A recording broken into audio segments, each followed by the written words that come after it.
Let's talk about The Flash, Ricky Flex. This movie, I have to know how much Warner Brothers is paying these critics to hail this movie as the best superhero movie ever made, or at least in the DC sphere since The Dark Knight. We got a new trailer, we got some details. I'll run through the details as well. We're talking about 30 years set after Batman Returns. Obviously, Michael Keaton makes another appearance in this trailer. He'll have a prominent role in the film. Grant Gustin, TV Flash, according to Andy Machete, will not be in the film. Good. I have some assumptions on that. And we'll get to it. But I just want to know, are you buying the hype for this movie after this trailer, after these reviews, after these first screens, before the CGI is even completely done, before its release on June 16th, 14th? 16th. And they showed the movie at CinemaCon.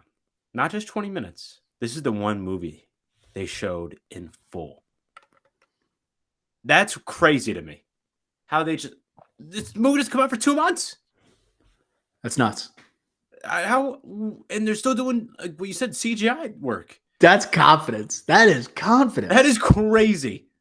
CEO David Zaslav, Warner Bros. Discovery is like, this is the best movie, superhero movie he's ever seen. I don't care. That's just like, whatever, dude. You're not Kevin Feige. Pump your own tires. Yeah, like you're a CEO. Like you're a cable guru. Like you've never been at the helm of a studio like that. Like I don't care what you think about superhero movies, I'll say.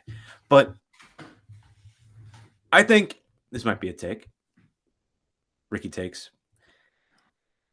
We have gone to the point of there's no coming back. This needs to be the best superhero movie of all time. Or at least it needs to be on the top billing of superhero movies of all time. After this CinemaCon, I think that now we've come to the point where they showed the full movie. The reactions were the same for almost the entire part. You had that one discussing film guy say that there were some odd choices, but overall it was a great movie. Besides that, everyone else is saying this is the greatest superhero movie of all time, or one of the greatest. So it's like there's no coming back from this. It needs to be great. Do you think, obviously the critical reception has been phenomenal. Even before, right, the movie is technically finished. Do you think that them releasing it this early actually harms the potential it has for audience reception? Do you think the bar has been set too high where reactions can only go down from here, Ricky Flex? For people like us, yes, but we're not the majority of people. Not everyone has a podcast. Not everyone's a critic. I think that Michael Keaton's in the movie. Ode to the Batman 1989. The Flash is a fun character in itself. It's a creative story. I think that the audience and the majority of audience members in general will view that as like, I like this movie. Like even if it doesn't hit its heights, they'll be like, it's still a good movie. And it will meet their expectation just because they enjoyed their time at the theater. Because I'm trying to figure out why they showed it this early. It could be because of the Ezra Miller of it all. It's because like there's quotes saying like Ezra Miller, like he's Andy Machete, he's like, this is the greatest actor I've ever worked with, or like he puts in such a shift that like it's like it's an unbelievable performance. Trying to sell the movie before audience get their first hands on it. It's like because like imagine this. Imagine we didn't get any commentary about how good the movie is. We just like imagine that. But we have the Ezra Miller stuff going on in the background. We have DC and all the crazy, like Shazam 2 came out. And that obviously was that. Like not a good movie. And you have all the other DC projects in this universe that have come out and they haven't been very good. That would be the status quo of DC movies in the future. That would be your expectations that this movie wouldn't be very good. Shazam 2 did not do well at the box office, by the way. So it's like, okay, so then the Flash is going to do well.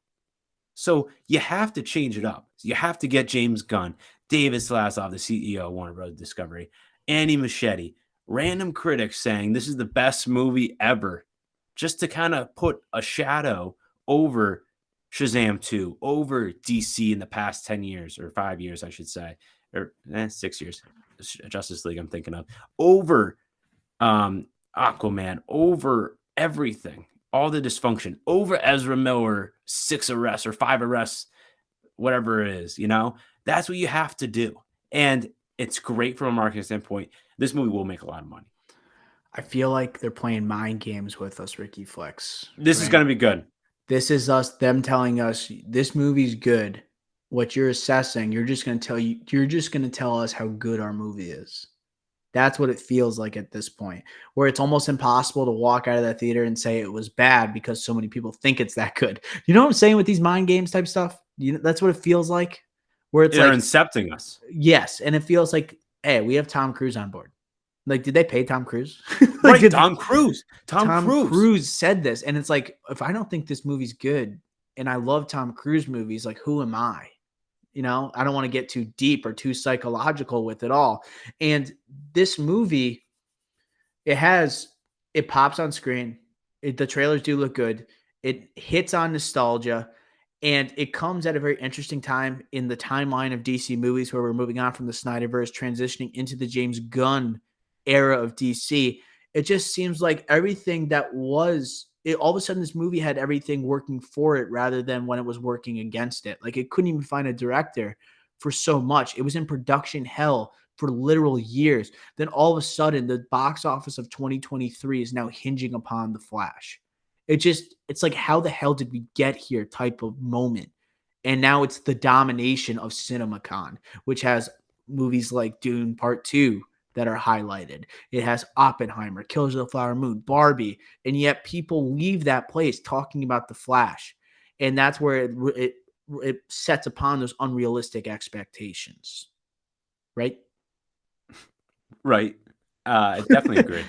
I just the Tom Cruise thing is still crazy to me. He asked And he to doesn't see it, he's never been in a superhero movie. and he It's has no just like connection to Andy Muschietti or Warner Bros. Really, it's just like, oh, he asked to see it. Yeah, no connection to Warner it Bros. captures Paramount. ultimate So summer blockbuster energy, maybe? That's yeah, what and it he kinda asked does? to see it, and David Slavsov was like, all right, you could see it, and gave him a copy to bring to his home.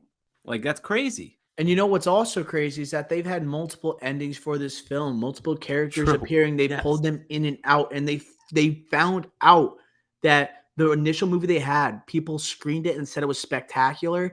They took away, I assume, like Henry Cavill that was in the movie. They retracted him from the film, and they also changed the ending, and it worked even better. It's just like what they were winning in all aspects in the early screeners for this film. So I'm just trying to think where, like, this movie can go wrong at this point. And it's like Michael Keaton coming back. You have him in the trailers. He's reciting so many of these, like a couple of these lines he had from 1989, but he's doing it in a way where it's like, I don't care if it's corny. It's Michael Keaton back in a Batman suit. And there's so many interesting aspects. He's got to be the most anticipated aspect of this movie. When you see all the different Yeah. bat suits, you see the Batwing, and you see a woman in front of the bat suits in the trailer. Is that Michelle Pfeiffer? Yeah, yeah, that's it. I had that take, That's got to be a surprise that's coming. and I think, also what was surprising is that Ben Affleck, we get more than that just that bike scene. We get a scene with him with Zod. Oh my God. So like he's gonna somehow find his way back in time. How is that gonna work? I think they're lying to us with some of this promo, I though. think, Like, where they're saying he's like, I'm only in 5 minutes of it, and then all of a sudden he's yeah, in the final, like, action that's what I sequence. think. I think he's like a big time part of this, or somehow they get back to the present day, and Zod somehow gets back to the present, like something like that, like current timeline.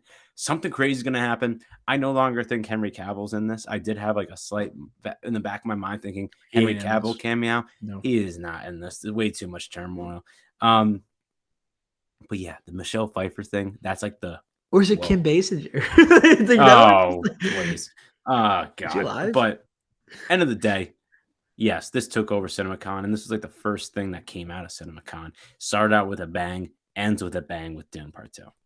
And I'm just trying to think of more theories here. Grant Gustin, and they're saying he's not a part of this movie. I don't believe Andy Muschietti when he says that.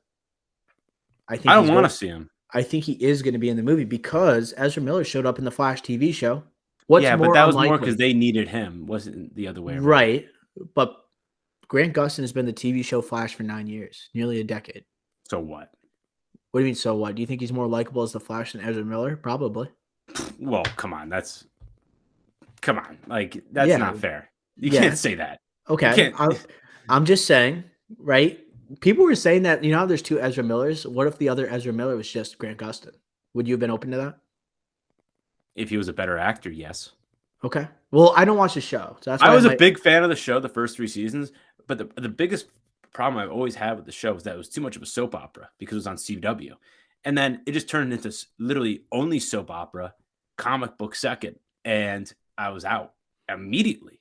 And I still watched it, but I was like, why am I watching this? I'm like, I'm only watching the comic storylines. Just like keep watching it. And I was like, you know what? I can't do this anymore. And I That, finally like stopped, and thank God I did.